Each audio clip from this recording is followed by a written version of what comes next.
Hi, everyone. Welcome to Crush House Cappers, the first ever episode. Crush House Cappers. We're number one. I'm your host, Wayne Allyn Root, and I want to introduce my guest, Big Al McMordie, the most honored technical handicapper in America. He has been my buddy for, I think, about 30 years now, and it's great to welcome you to the show. He'll be a regular guest. Big Al, how you doing, man?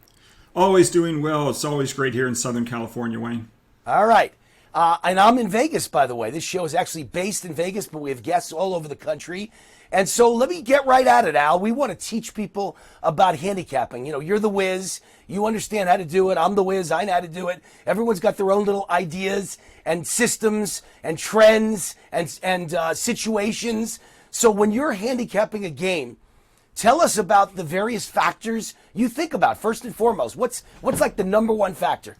Oh my gosh, there really is no number one factor. I mean, there are a multitude of factors that you're going to consider, but at its most basic, you're going to look at which team is at home, which team is on the road, and then you're going to look at the respective teams' home and road performance, because some teams perform better at home than on the road. You're going to look at which players are available.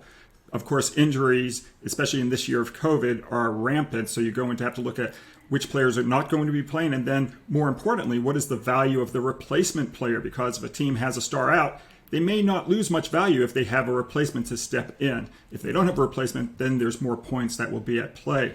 You're going to look at how many points a team scores in the game and how many points they give up, so you're looking at the scoring margin. One of my favorite things to look at, Wayne, would be point spread percentage and also point spread differential. So you're looking at, does a team cover the spread more often than not? But just as important is how many points do they cover the spread by? Because a team could be 5-5 against a spread, but maybe they're covering by an average of 3.2 points per game, just because when they cover, they blow out teams, but when they don't cover, they lose to the point spread narrowly. So that gives you an idea of some of the things we look at. And then, you know, with each sport, there are different things. For example, in the NFL, you're going to look at third and fourth down efficiency. You're going to look at, in the NBA, you know, when it's a daily sport, is a team rested or unrested? And that's a very important factor. Is a team playing its fourth game in 5 nights and so forth? And as I said, there are just literally hundreds of things that handicappers will evaluate. Al, could you repeat that? For everybody at home, this is why you need a professional sports handicapper. Was that dizzying? That was dizzying, I swear to God. Al, you are the best. What a bright guy. Former lawyer, by the way. When I met Al 30 years ago, he was in law school at the University of Michigan. You mentioned COVID, Al.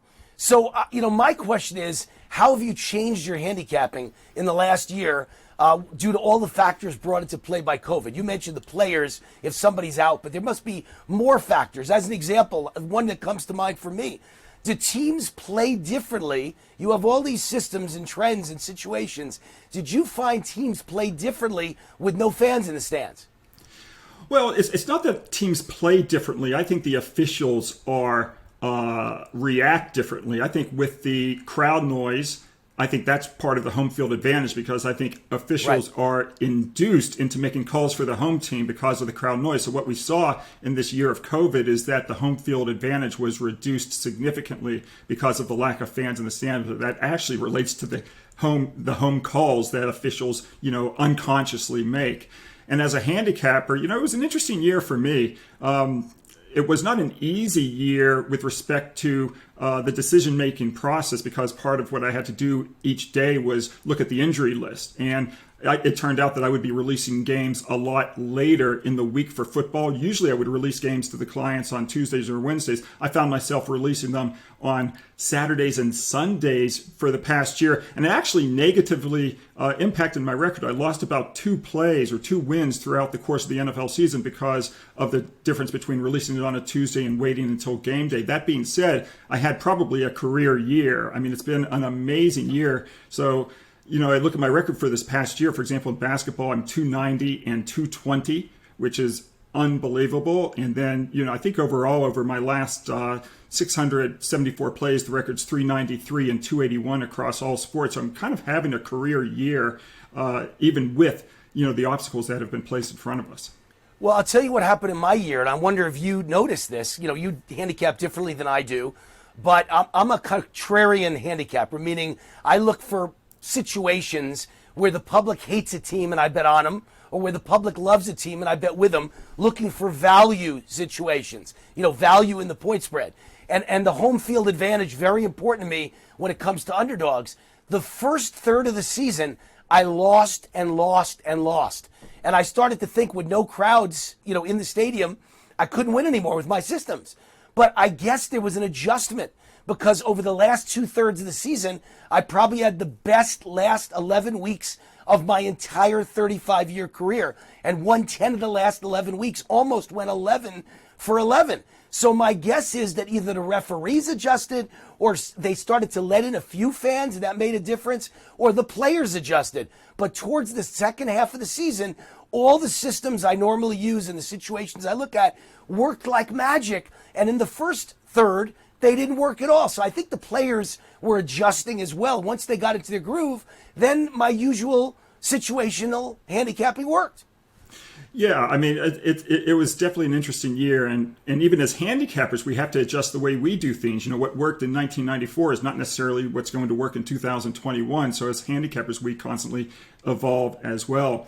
And then the marketplace takes care of things. The marketplace will notice that, for example, road teams are covering the spread at an inordinate rate. And then, of course, the market adjusts. And then by the midpoint of the season, all of that stuff gets baked into the cake.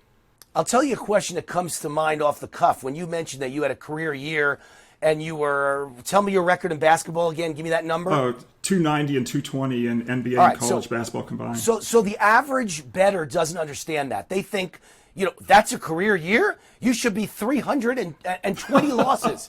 I want you to explain what a great winning percentage is for a professional handicapper and how people could take advantage of just winning 56 to 58% of the time. If you win 60, you're going to win millions of dollars if you're a big bettor. If you're a small bettor, Al just told you he was like 70 games over 500.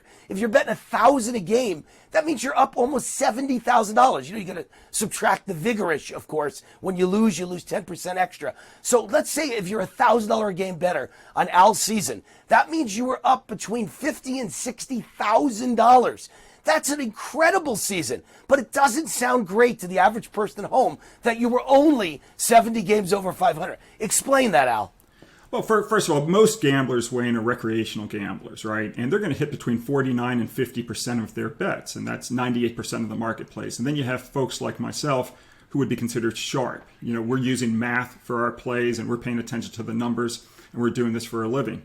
And then so for a professional handicapper like myself, you want to overcome the VIG. So if you can hit 52.38% or above, if you're laying $1.10 on a play on average, then you're going to be profitable. So anything above 52.38% is profitable. And I never complain about profit when you're betting the volume that I bet. And so as a professional handicapper, if you're hitting 53, 54, 55, 56%, you're doing extremely well and you're going to make a lot of money. Especially in today's world. I remember in 1994, I routinely hit 60%. This isn't 1994. The lines are so sharp today. They were very soft back in the mid-90s. Right. It was before the internet. The world is connected today. And so when you can hit 54, 55, 56%, you're doing amazingly well. Well, just to back up what Al said, 1989-90, I was the network odds maker for CNBC. In those days, it was called Financial News Network. That's how long ago it was. It wasn't even called CNBC, but it later became CNBC a couple years later. And over a 2-year period, I hit 78% of my best bets on national TV. That's how weak the lines were. It was like picking off fish in a barrel. It just doesn't happen like that anymore. Nobody's hitting 78% of their best bets over a 2-season period. It just doesn't exist. So you're right, Al. Things have changed. There's 2 more things I want to ask you before we say adios. Number 1 is baseball. I've never seen so many no-hitters in my life. Is something going on, and does it affect handicapping, or it's got nothing to do with your handicapping? If I had the answer to that, Wayne, I would have $1 million. I have no idea what's going on with baseball and the no-hitters this year. I mean, it's I kind of enjoy it. I love it when a guy who's really a no-name pitcher goes out and has a career day and doesn't give up a hit. But I don't have the answer for that. I wish I did. All right. I love it when a New York Yankee goes out and pitches a no-hitter. I'm a New Yorker at heart, always will be. First round of the NBA playoffs start this weekend. Any sides or situations that strike your fancy? That's an interesting question. There's one play on Sunday I think is worthwhile. You're going to have a matchup between the defending champion Los Angeles Lakers who are playing the upstart Phoenix Suns. What's interesting to me about this ball game is that the Lakers throughout the season have had the worst point spread win percentage in the league. Actually, they were tied for worst with the Milwaukee Bucks. They won 44.4% of their plays against the spread. Conversely, the Phoenix Suns were the second best team in the league against the spread this year. They cashed 60% of their tickets, and only the New York Knicks were better than Phoenix. So you're going to have a team that's really good against the spread versus a team that's been underwhelming against the spread. But what's key for me in this matchup is that Phoenix is the home team. And I'm going to take Phoenix. They're currently favored by 3 points, and I like Phoenix minus the points. I just hope the average person watching at home now gets it when a professional like Al McMordie or Wayne Root is picking the game. Hundreds of hours of research go into it, literally hundreds of factors, hundreds of situations we look at. In Al's case, he's a computer guy. Everything's in his computer. With me, I'm a gut instinct guy. But we both usually put in the hours, put in the research, and come to the same general conclusion. I've noticed over the years, Al and I are on probably the same side about half the time to 2/3 of the time. So, smart guys come to the right conclusion most of the time. Smart money, is usually right, and dumb money is usually wrong. And you got to stay away from the masses who are always on the side of the dumb money, as it were. Al, you are the smartest guy I know in this business. Always great to have your insights. Thanks for coming on the show. You're welcome, Wayne. Good to be here. Big Al McMordie, the most honored technical handicapper in the United States of America, and that's saying something. All right, thanks for hanging with us on Crush House Cappers. You can sign up and become a part of the Crush House gang and unlock all my picks for free. Check out more podcasts, enter to win prizes, including trips to Las Vegas, baby. Join me and the Crush House gang right here in Sin City. Watch a game together, hang out, eat some great food, have some great drink. All of our expert picks free this month, thanks to my pal, Big Al. Wayne Root, free for the month. Big Al, free for the month. Come on back. Tune into Crush House Handicappers every week right here on the Crush House Network. Thank you for dropping into another episode of Crush House Cappers. Because winning isn't everything. It's the only thing. Sponsored by VegasWinners.com. Until next time, win big, baby.